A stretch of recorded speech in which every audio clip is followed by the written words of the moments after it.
Hello everyone. Welcome to English Meow. Today, I'm going to share Liam's journey of learning English with you. Let's explore the methods she used to learn while listening to her slow-paced English reading. Hello, everyone. My name is Liam, and I want to share the long and sometimes difficult road I took to improve my English listening skills. Unlike many people who begin learning English at a young age in school, my journey started rather late.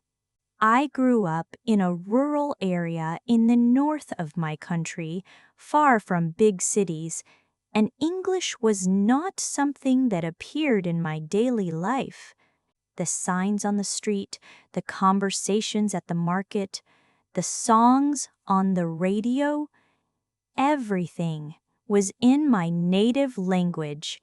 When I was a child, English seemed distant, something that only belonged in textbooks or foreign movies.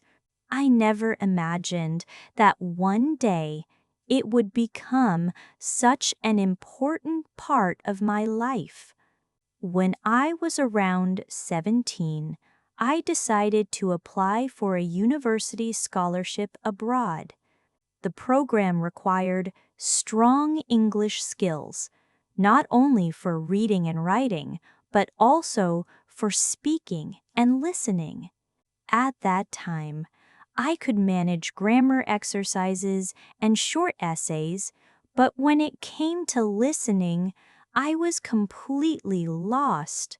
Watching English movies felt like staring at a fast train speeding past me with no chance to catch the details.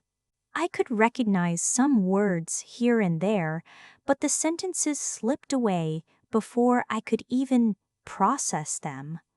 I remember feeling frustrated and embarrassed whenever I tried to listen. My first real attempt to face this weakness happened during my last year of high school. I joined a small English club in town where volunteers organized activities to help young people practice. One day, we watched a short news clip from BBC. The teacher played it twice and afterward asked us what we understood. Most of my friends could summarize at least a few sentences, but I was frozen, unable to recall anything beyond a couple of scattered words. I felt my cheeks burning, but instead of quitting, I promised myself I would work harder. That night, I went home, downloaded podcasts for English learners, and began listening with a dictionary by my side. At first, everything sounded like noise. The voices blended together, and my brain could not separate one word from another. But I kept listening. I listened when I walked to school, when I cleaned my room, and even when I lay in bed before sleeping. Slowly, my ears began to pick up small pieces, familiar greetings, repeated expressions, and common verbs. It was like looking at a blurry painting that gradually became clearer as my eyes adjusted. One of the turning points came when I discovered subtitles. Instead of avoiding English movies, I started watching them with English subtitles on. At first, I read more than I listened, but gradually I began connecting sounds with written words. For example, I realized that the word gonna was just going to, and wanna was want to. These little discoveries were exciting, and they gave me confidence that I was actually making progress. Still, the process was not smooth. There were countless times I wanted to give up. I remember trying to follow a long documentary about history, and after 15 minutes, I felt completely exhausted. My head hurt from concentrating so hard, and I wanted to throw my headphones away. But I reminded myself that learning to listen is like training for a marathon. At first, you can only run short distances, but little by little, your stamina grows. So, instead of forcing myself to watch 1 hour of difficult content, I reduced it to 10 minutes, repeated 3 times. That strategy made listening more manageable. Another important step for me was finding real people to talk with. Listening to podcasts and watching movies helped, but nothing compared to the pressure of understanding someone face to face. I joined an online exchange program where I could talk to native speakers once a week. The first few calls were disasters. I often froze, asked them to repeat again and again, and sometimes just smiled without understanding. But the more I tried, the better I became. Each time, I caught a few more words than before, and eventually, I was able to follow entire conversations without constantly interrupting. The real challenge came when I entered university. I was accepted into an international program where many of my classes were taught in English. On the very first day, I sat in a large lecture hall, surrounded by students from different countries.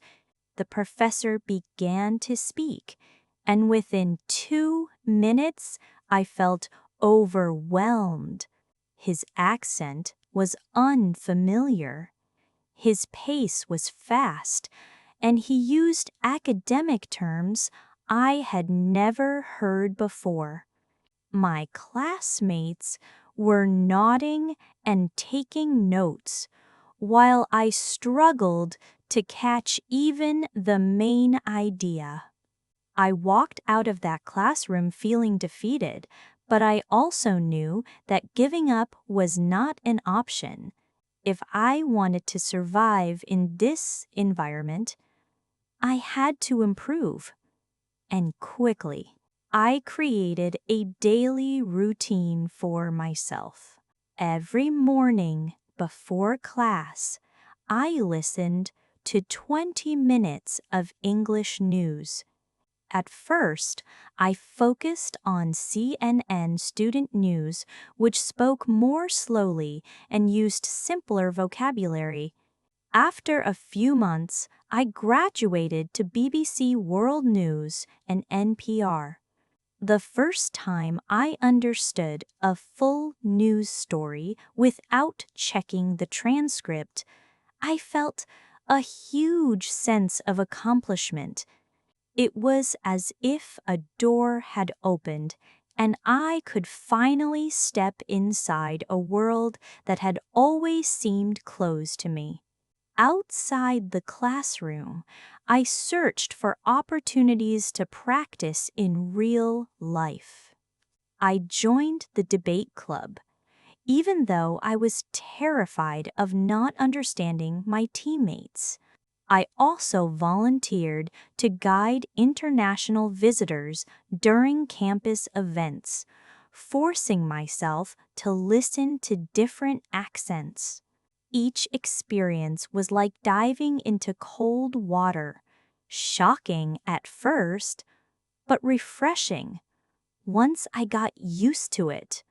The more I exposed myself to English, the more natural it became.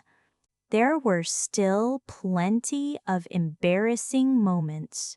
I once misheard assignment deadline as design headline and spent a week confused about what the professor wanted.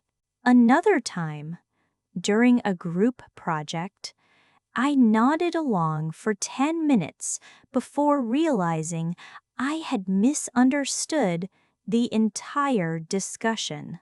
These mistakes were frustrating, but they also taught me valuable lessons. I started keeping a small notebook where I wrote down words and phrases I often misheard. Reviewing this notebook regularly helped me train my ears to recognize tricky sounds.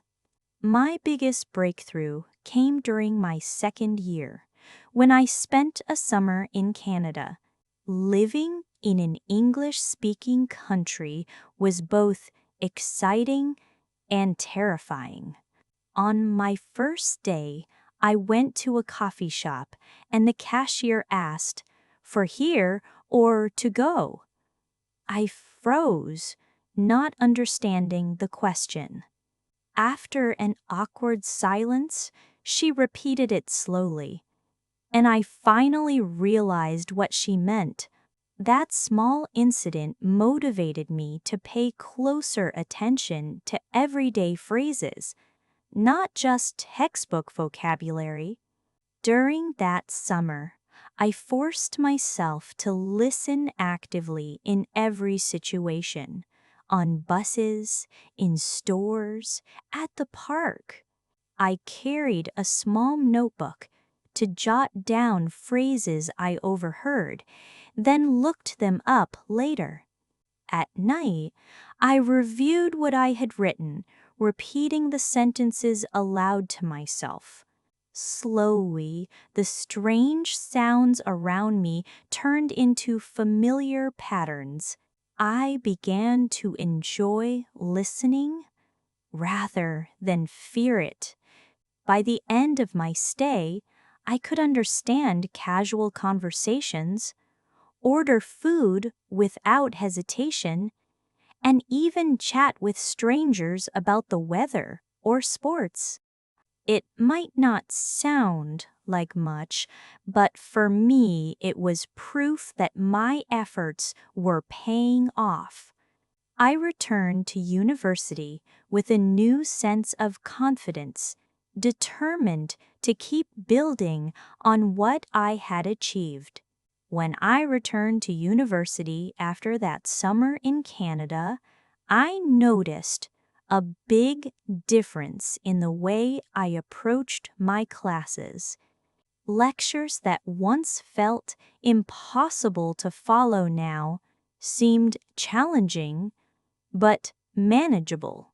I could catch the main ideas, understand most of the examples, and even laugh at some of the professor's jokes. I still missed details, but instead of panicking, I learned to focus on the overall meaning. This change in mindset was crucial. I stopped expecting myself to understand every single word and instead celebrated the progress I was making. Around this time, I also discovered the power of repetition. I chose one academic lecture online and listened to it every day for a week. On the first day, I barely understood 30%. By the third day, I recognized more key phrases and transitions. By the seventh day, I could summarize almost the entire lecture without looking at the transcript. This practice not only improved my listening, but also gave me confidence that my brain was learning to adapt. Repetition turned out to be one of the most effective strategies I used. Music also played a surprising role in my journey. I started listening to English songs with clear lyrics, often by singer-songwriters who told stories in their music. At first, I followed along with printed lyrics, underlining phrases I didn't understand. Later, I challenged myself to listen without reading, testing how much I could catch on my own. Singing along helped me connect sounds with words, improved my pronunciation, and made listening practice enjoyable rather than stressful. I even joined a karaoke night with international students where I sang an English song for the first time. Everyone cheered, and that experience gave me a boost of confidence that textbooks alone could never provide. Another breakthrough came when I started recording myself. After listening to a podcast episode, I would try to summarize it out loud and record my voice. Then I compared my version with the original audio. This activity showed me where I misunderstood words or used incorrect intonation. It was uncomfortable at first, but hearing my own mistakes made them easier to fix. Over time, I noticed that I could mimic not just the words, but also the rhythm and melody of English speech. That rhythm was something I had always struggled with, but practicing this way made it more natural. There were times when progress felt invisible. I remember spending weeks listening to news reports and still feeling like I was not improving. On those days, I doubted myself and wondered if I would ever be good enough. But then, unexpectedly, I would catch a difficult phrase or understand a fast conversation without effort, and I realized my brain was absorbing more than I thought. Improvement in listening often happens quietly beneath the surface until one day it becomes obvious. By my third year, my listening had improved so much that classmates began asking me for advice. Some even said they admired how calm I looked during fast-paced discussions. This was ironic because inside I still felt nervous, but their comments reminded me of how far I had come.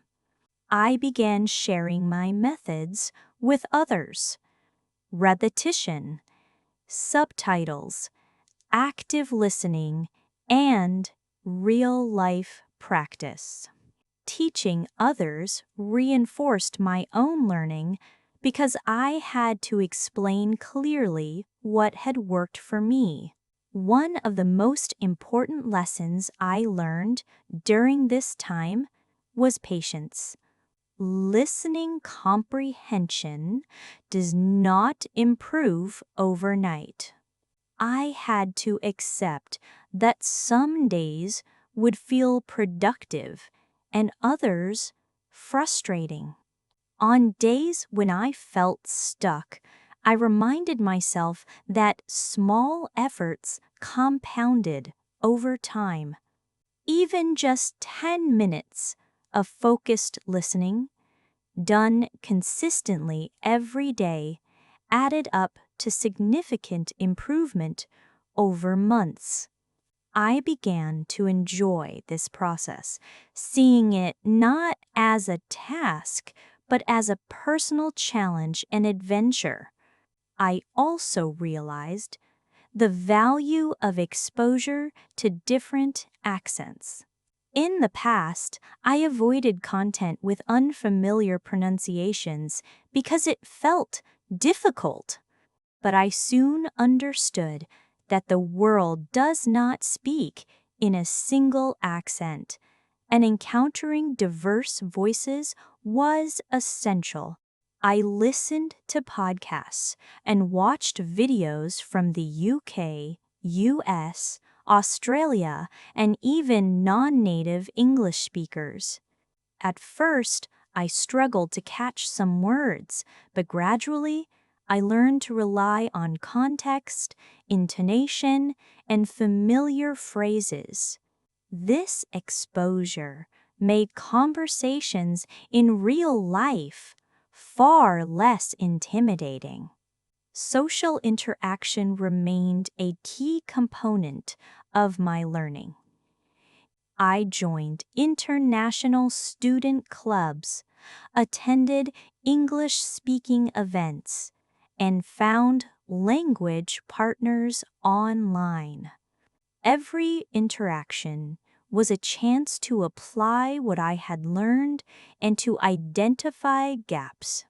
Sometimes I misunderstood jokes or idioms, but rather than feeling embarrassed, I treated these moments as learning opportunities, asking for clarification politely. Could you explain what you mean? Or can you say that in another way? Became part of my strategy. Most people responded positively, and these exchanges improved both my listening and speaking skills. Technology became an ally. I used apps that allowed me to slow down audio, loop difficult segments, and follow along with transcripts. I also discovered the value of shadowing, where I repeated sentences immediately after hearing them. At first, it felt awkward, but this method trained my mouth and brain to process English faster.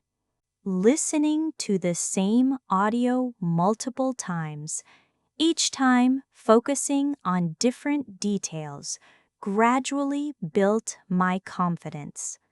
I realized that understanding English is less about knowing every word and more about recognizing patterns and meaning from context. I cannot overstate the importance of celebrating small wins. Understanding a full news report, catching a joke in a movie, or following a conversation at a cafe. All these moments felt like victories. I rewarded myself for these achievements, reinforcing positive habits and maintaining motivation. Keeping a journal of these milestones reminded me that learning is a cumulative process. Looking back at months of progress, I could see that I had gone from almost nothing to a level where English listening felt natural and enjoyable. Today, I can watch films without subtitles, participate in meetings with international colleagues, and travel without language barriers. I enjoy listening to podcasts on various topics, understanding accents I once struggled with, and even sharing advice with friends who are starting their own English journeys. What once seemed impossible, the ability to comprehend spoken English in real time, has become a daily reality. My journey taught me that listening is not just a skill, It is a gateway to communication, culture, and connection. It requires patience, daily practice, real-life engagement, and the courage to make mistakes. Each step, no matter how small, contributes to a larger transformation. If you are starting this journey, remember to immerse yourself in the language, practice consistently, expose yourself to different voices, and celebrate every bit of progress. Listening in English is like planting a garden with care, persistence, and time. You will eventually enjoy the flowers you have nurtured. Reflecting on my experience, I now see that my growth was not the result of one dramatic change, but of thousands of small, deliberate actions over years. Each podcast episode, every conversation, each song I sang, and every transcription exercise contributed to building the skill I once thought unattainable. If you commit to the process, you will look back one day, amazed at how far you have come, just as I did. Thank you, everyone, for coming to listen to Liam's experience of learning English today. I hope that after hearing her learning journey, it will be helpful for your own English studies. But please remember, no matter what, never stop learning. One day, you will see a unique version of yourself.